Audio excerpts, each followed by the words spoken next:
Welcome everyone to Retirement Solution Group's quarterly webinar. As many are aware, these webinars are produced quarterly as an ongoing effort to keep our plan sponsors, our plan administrators, and our over 35,000 plan participants informed and empowered as a participant in their retirement plan. I'm Kevin Delaney, Vice President of Business Development and a Senior Relationship Manager with RSG.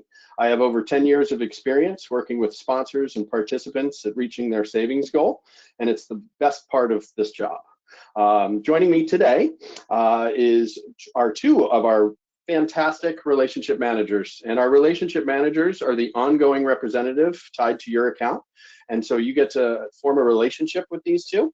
And some of you may recognize, we have both Judy Gutierrez and Christy Chang with us today. So real quick, ladies, I'll just let you introduce yourselves. Judy, why don't you just tell the audience a little bit about yourself, and welcome to the call. Yeah, hi everybody, welcome to our call today. Again, Judy here, you guys might remember me.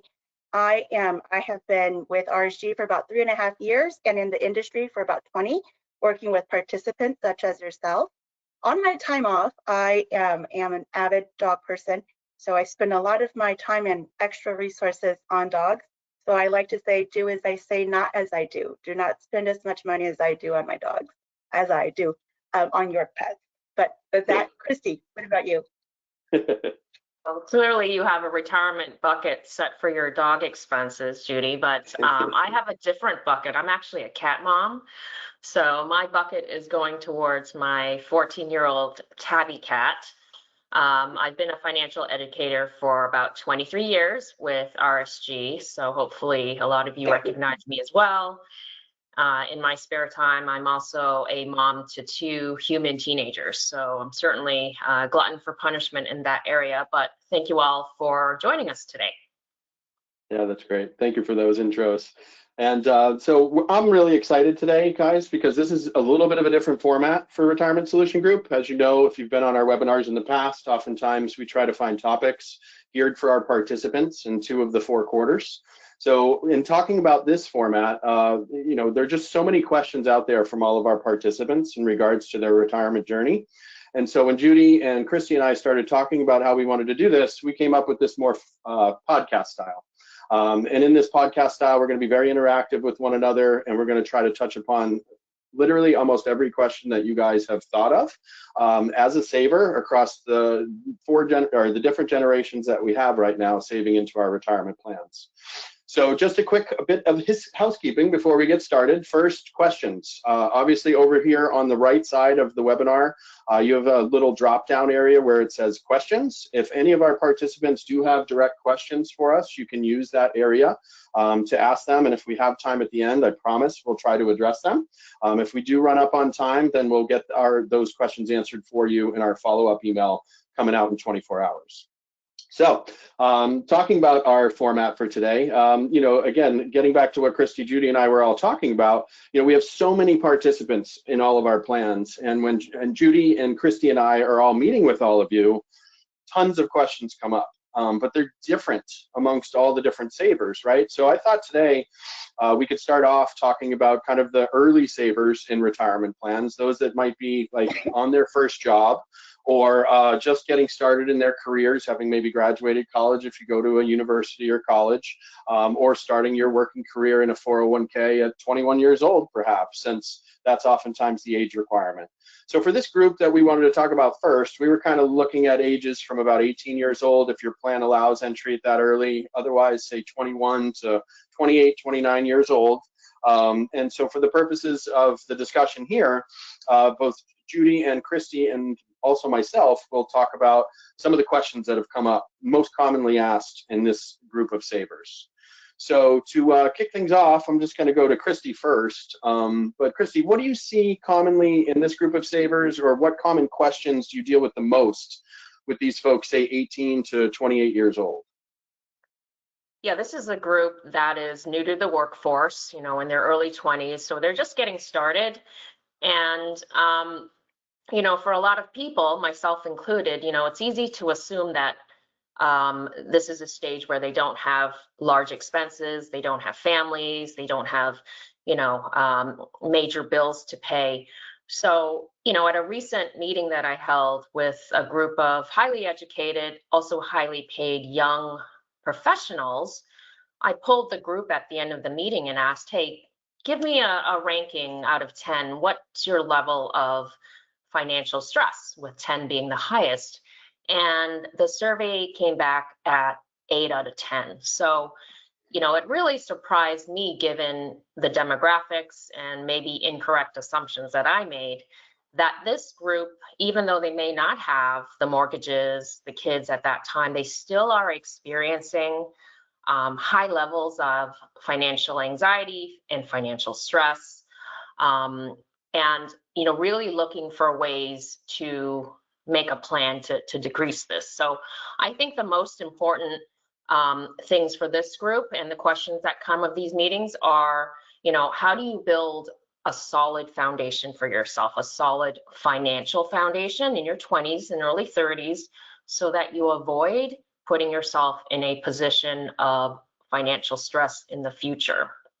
So, the questions are all pertaining to, what do I need to do now to build that foundation? And certainly it's, participating in your employer's retirement plan. It's saving for long-term goals. It's really just putting that 20% of your paycheck away from the very start, so you're getting into healthy savings behaviors as early as possible.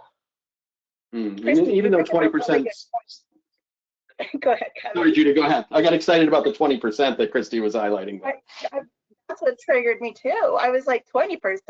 There are times, and I, just like you said, Christy, I mean, this is, and I love the concept of starting an early foundation.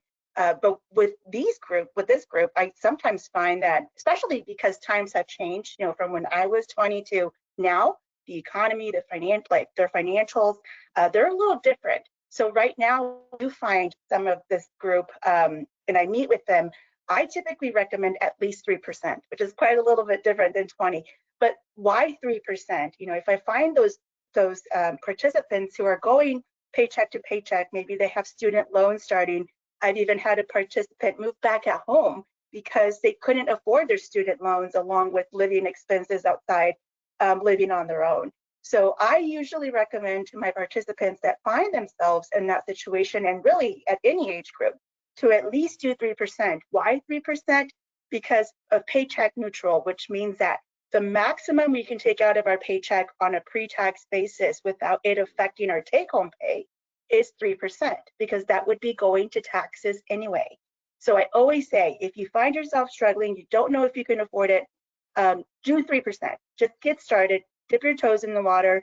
As you get bonuses, pay increases, or as you pay off debt, always try to increase that by 1%. If you start these healthy saving habits initially, it can really pay off, especially once you're in retirement. Like Christy says, you definitely want to build those habits, get started early, build a good foundation, and trust me, your future self will definitely thank you. Oh, so good, Judy, so good. And I absolutely love that 3% rule, because again, people don't realize you can get your toe, you can dip your toe into savings with not a lot of take-home pay being affected by just doing that 3%. But again, try to maximize the employer match. Try to set that foundation to get up to that higher threshold, like Christy was mentioning. Since 10 to 15% is our goal to defer that income for retirement, but you get there in stages, you get there in pieces, right? So that's all terrific. And I think, honestly, this is where the pre-tax or Roth comes up a lot for me. Should I do pre-tax or Roth? I do want to participate. I know I want to start, but which one's right for me, right? And so this is very much an individual discussion with your relationship manager and yourself, just based on which saving strategy is best for you. Judy always reminds me whenever we talk about this that if you do Roth, though, it will affect your take-home pay a bit more so than if you did that 3% pre-tax. So just be aware of that, right? But without a doubt, this is my most excited group to meet with. A lot of times this is their first financial advisor they've ever met with, which is, I guess, good and bad. But at the same time, I think that gives us all a hefty responsibility at RSG to make sure that we're talking with these folks. But for the reason why they excite me the most is really because they have the power of time on their side. they have the power of compounding interest even more so than somebody who waits 5 years or 10 years to save for retirement. And the magic in these retirement plans is the tax deferred savings and the compounding interest you can take advantage of, right? Instead of the credit cards where they work against you that we're all trying to pay off, this is where compounding interest gets to work for us. So it's really exciting to educate this group on the power of that strategy of maximizing your savings to gain compounding interest and growth over time. You can do that either pre-tax or Roth. That's an individual decision based on your own perspective. But just know the only difference in pre-tax and Roth is that the tax deferred growth that you get out of a Roth savings means that all that growth is not taxed because you were taxed going into the plan, saving it after tax, right? Whereas the tax deferred strategy that Judy was mentioning, 2 to 3%, won't affect your take home pay very much, but that tax deferred strategy means you're deferring the taxation until retirement when you start taking those funds out. And so just be aware of those two differences as you make those decisions in this early part of saving. And I do want to add, Kevin, that both of them are great strategies, right? One is not better than the other. It just depends, like you said, on their own personal taxable, their financial situation. But that's where we come in, where we'd be more than happy to sit with you and talk to you about your options. And if you work with a tax advisor, it'd be wise to bring them in as well. Yeah, agreed. Totally agree. Bottom line, guys, when we visit and when we make our visits to your group, certainly take some time with us. If you've never chatted with us before, when we make our annual visits to your group and try to give you guys your own personalized education on your personal plan, definitely, reach out to Judy, reach out to Christy, just to say, hey, do you agree with my strategy? Do you agree that I should be doing this? That's what we're here for, guys. And we want to hear from you when we make those visits. So that's great stuff. I love what we're talking about. Moving on to kind of that next phase of life, right? Let's think about them. So in my eyes, I have this group thinking maybe like 30 to 41-ish or so. That's kind of this next window, say 11 years. These people that oftentimes come to us with questions when we're on site. I'm curious what you hear most commonly. In this case, I'll go to Judy just to give your perspective first, and then over to Christy. So Judy, what are you hearing from these folks when you do your participant meetings? So I find myself in this age group as well. Thank you for including me with the 30-year-olds. But most of my friends also find themselves in this age group, and a lot of them are working medical professionals, whether they are nurses, nurse practitioners, doctors. I have some marketing directors. So my age group, nonetheless. And some of the things that I hear often from them is how they regret, and not only from friends, but also from participants. I feel that at this point, they're earning more money, they have a little bit more to invest or to save. And one of their regrets, even this early, 30 to 40, 47, is that they wish they would have gotten started earlier, or they wish they would have taken it or made it more of a priority to learn more about the investments, to learn more even about their retirement accounts. Because, just like us, day to day, we get busy, this doesn't become a priority. But from a group of people, I've heard that they wish they would have, learned more, gotten more involved. So now all of these questions, Roth versus pre-tax, what are investments? What are mutual funds? Should I go more into stock? So this is when they're taking a little bit more initiative. I actually have a couple calls scheduled just this week from 2 participants in this age group who wanted to talk more about the investments and learn more about them. And that makes me really happy, right? It makes me happy that they're taking more of an initiative. But this is on a weekly basis. If you ask any of us, any retirement advisors here with us at RSG, you find that these are the calls that we have on a weekly basis. So again, I find myself in this age group. So Christy, do you get a lot of this age group coming to you as well? Yes, and for me, this is the group that is very excited because, like you said, they're starting to make, a higher salary, and really exciting things are happening in their lives. Maybe they're, getting married and starting to have families. Maybe they're looking at their first home purchase at this stage. So these are really exciting things, although a recent study showed the average age of first-time home buyers is now age 40, which is really shocking and a little bit upsetting, actually, reflection on the housing prices. But nonetheless, that falls into this age group. So I think this is a period of time where there's a lot of change and there's the possibility of large purchases within this Great stage. point. So yeah, so I'd say it's important to remain flexible within this stage, also, always making yourself the priority. So, don't stop your 401k contributions. Certainly don't go below what your company is matching. If you need to decrease it temporarily because now you're taking on a mortgage, that's fine. You're juggling those things, but try to never go to zero if you can. And the other thing really here is a lot of questions about, student loans, getting to be repaid at this stage very commonly. So now there's some money in the paycheck being freed up. So the questions are commonly about how should I redirect that freed up money? Should I split it between the 401k? Should I put it towards other major purchases, college funding, 529 plans if they're having children? Certainly, these are all priorities. And actually, the earlier slide that you showed, Kevin, with the pyramid is really useful in prioritizing, how do you spend your dollars within this 20% allocated to financial goals from your paycheck in this stage. Yeah, I love it. Yeah, life's changing a little bit in this phase, right? Like they're growing up a little bit. Now it's time to really start taking advantage of my financial journey. And if that means you're just starting in your employer's retirement plan, that's okay too. I do want to be clear. Not everybody that we meet with, that we talk to in these phases, may be on the same retirement journey. But for those that did start in their 20s or did start saving, in this bucket for sure, these folks are definitely looking for, should I maximize my 401k? Are there other options? Like what should I be thinking about long-term here as a saver? So, this is a wonderful time to start really evaluating, that 10 to 15% rule, right? And, again, all of us should certainly enroll, should certainly try to maximize the employer contribution if you're lucky enough to have one. But at the same time, trying to push yourself to get to that 10 to 15% threshold. I do meet with some in this group that have kind of enrolled at the 5 or 6% and have never looked back. And so when I first talk with them, I always ask them about that kind of annual increase strategy and if they've ever thought of it.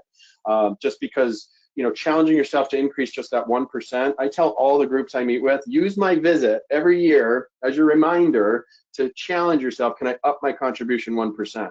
I was meeting with a participant in this age group a week or two ago, and when I did the long-term calculations, he was 34 years old. Every 1% he was changing was equating to about a $25,000 to $50,000 difference, depending on if he kept earning what he was earning, in his up till that point in his 401k journey, right? So just that 1% change that might affect your take-home pay just a little bit, guys, literally means tens of thousands of dollars in the end game in your retirement account, depending on the number of years that you have towards retirement, right, that you have left over. So it's a reminder for these groups, or for this group, to, yes, keep your mind open for other opportunities to invest and certainly be aware of those. But again, try to maximize, particularly to the 10 to 15. If you can get up to where Christy mentioned earlier, 20%, I promise you, I have yet to meet with somebody close to retirement that said, darn it, Kevin, I've saved too much. I have too much money in retirement. My goodness, right? So guys, that 1% goes a long way. And it's really, really impactful that you don't set it and forget it in this phase. You challenge yourself yearly. Can I do a little more? Can I add a little more to that? Absolutely, Kev. And many of your plans will offer what's called automatic increases.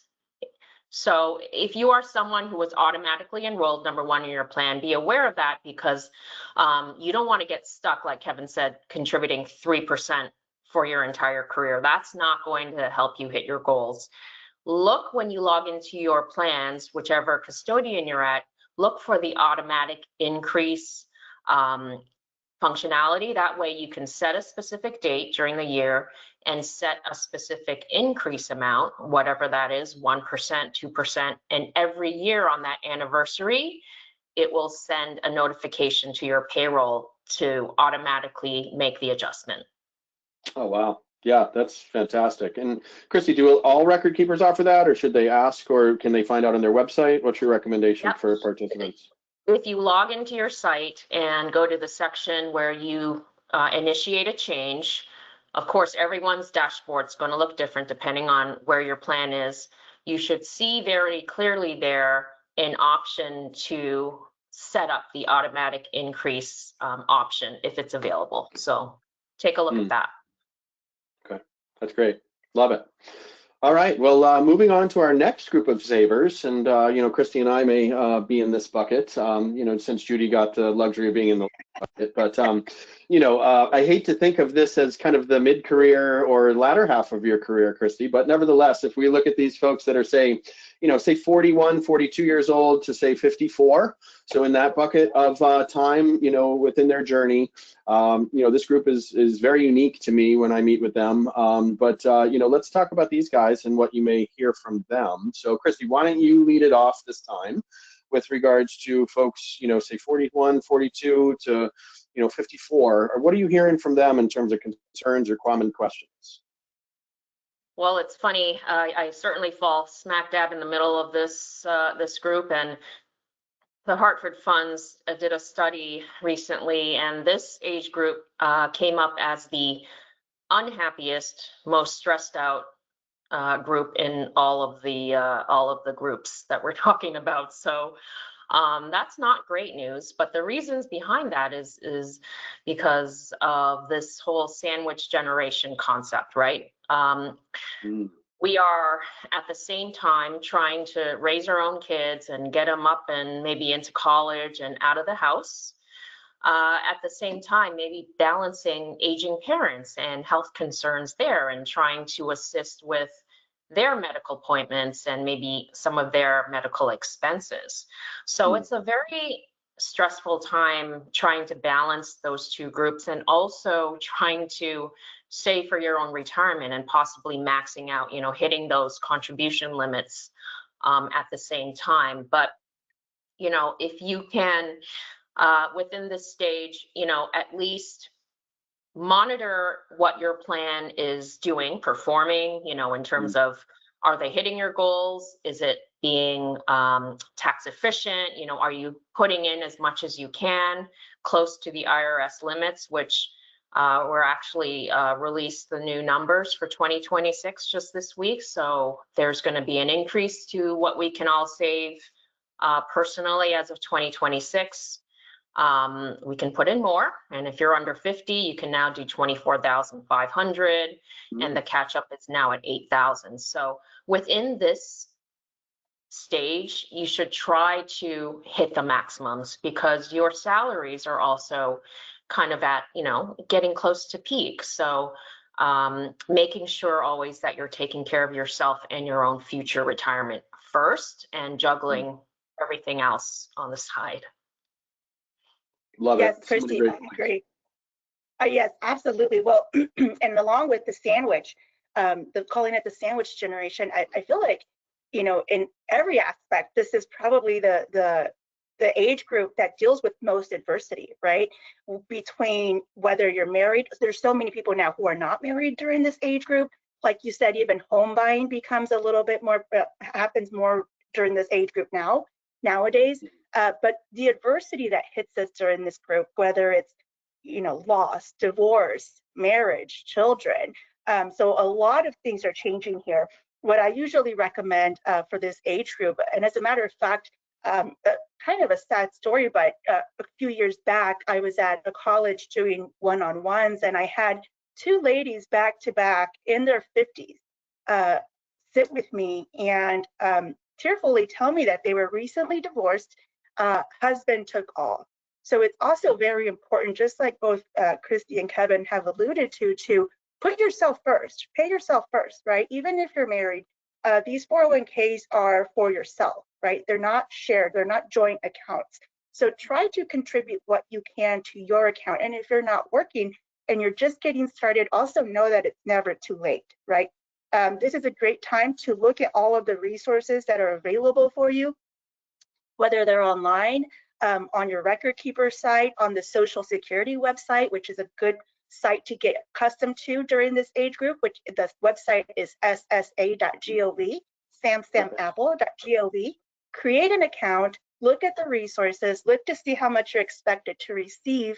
That way you're able to gauge kind of what you have going for yourself in the future.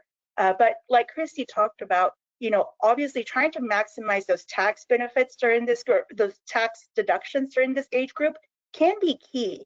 So consider always trying to maximize those IRS limits if you can, because the tax benefits can be great when you're in retirement or during your working years. So definitely take advantage of it. So those are the two things that I highly recommend this age group is: one, put yourself first, take advantage of those resources, including the tax benefits. Such great points. You both are doing great today. But I agree with everything you're saying. The only thing that I will add is that this group of savers, I tend to have some of the more difficult conversations with, right? This is when a lot of life has changed, or maybe, they didn't get started saving early. And then, now they're looking at what they have saved saying, is it going to be enough, right? So I love this visual for our participants. I pull it up all the time, not to overwhelm anybody, but it's super easy to understand. You just take your age on the left, you take your household income on the top, and obviously if your household income exceeds, you can just kind of expect where your numbers go.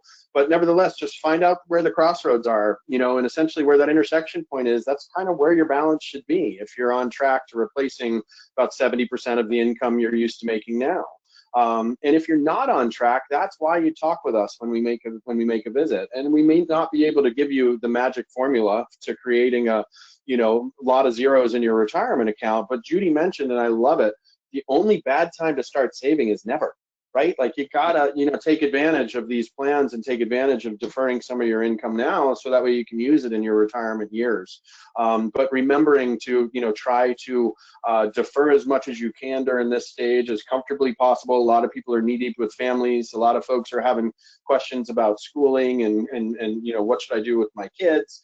So if you are fortunate enough to have children, a lot of moving parts happen during this phase of life, right? And there's a lot of responsibilities changing for you as a saver, because now it may not just be you, and now it might not just be your 401k that you're trying to save into, but you have 529 savings coming into play now, and other things that you really need to prioritize a little bit amidst that foundation that we shared visually at the beginning, laying that groundwork so that way everything's in line for retirement. So absolutely love it. And continuing on here, we'll be, looks like we're coming up on time, so we got one more group to go through, ladies. But, I'd like to spend probably a couple extra minutes on this group, because this is kind of that latter half group that's really getting closer to retirement, right? Late stage career folks, say 55 and above, on the job, starting to think about retirement. What are you hearing from these folks, Judy? And obviously, you might be hearing a lot of different things, but nevertheless, what types of questions are you hearing mostly from this group of people? Yes, in this group, usually there's a look. Actually, to be honest, this is one of my favorite groups, mostly because I feel like there's a lot of fear, trying to figure out how does Medicaid work, Medicare, excuse me, when do I sign up? There's a lot of things that that retirees have to really put into place with the government. Otherwise, there may be penalties. RMDs is something else that they have to start thinking about and worrying about, trying to figure out what their income is going to be. They're also fearful because they don't know if they have enough to live on, right? They start to feel like, wow, did I do enough? Or maybe I didn't do enough. What do I have to do to try to get there?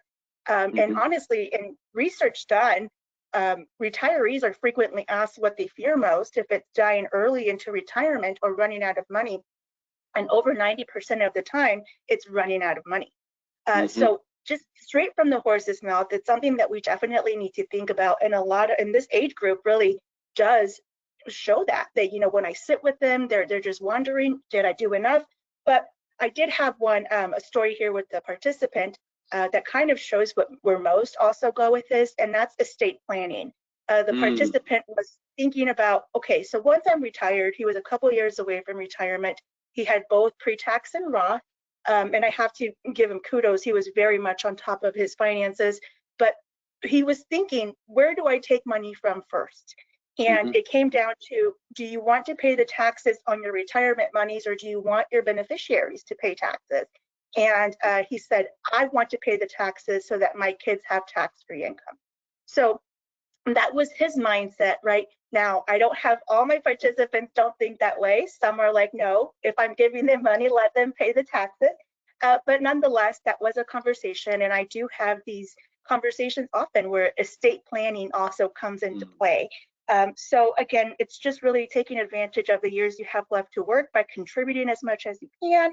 Start thinking about, where you're going to be drawing money. And if you're a little bit behind, that's fine. Try to play catch up, even if you have to work till your retirement age given by the government, which is now what, 70, up to 70, I believe. So everybody, obviously, like I said, log into that Social Security website to look at what you could be expecting. Yeah, great advice. Awesome. I mean, most people do that a little bit too late, and I love how you're trying to, encourage folks to do it a little bit proactively and earlier, especially with the estate planning, Judy, because you can realize that too late. What about you, Christy? What are you seeing out there? Yeah, like Judy said, it really becomes clear when you're having conversations with these participants which individuals who have been engaged throughout the years, who have put in the contributions, had the conversations with advisors, done all their due diligence to be as prepared as possible versus the ones who have really been disengaged and have never increased their contributions and have never run an estimator as to whether they're going to hit their goals. So not saying it's too late by this stage, Kevin, but you're kind of getting to the finish line here because by this point you should know what all of your sources of guaranteed income will be. So, if is that a pension, is that Social Security, and add to the fact it doesn't help right now with all of the unknowns happening with Social Security Administration. Certainly there are going to be changes coming very soon down the road, whether that be a later age qualification, whether that be reduced benefits, might be both. So there are a lot of unknowns at this stage, but it's important at least to have a plan and kind of a strategy. Can you start claiming Social Security at 62?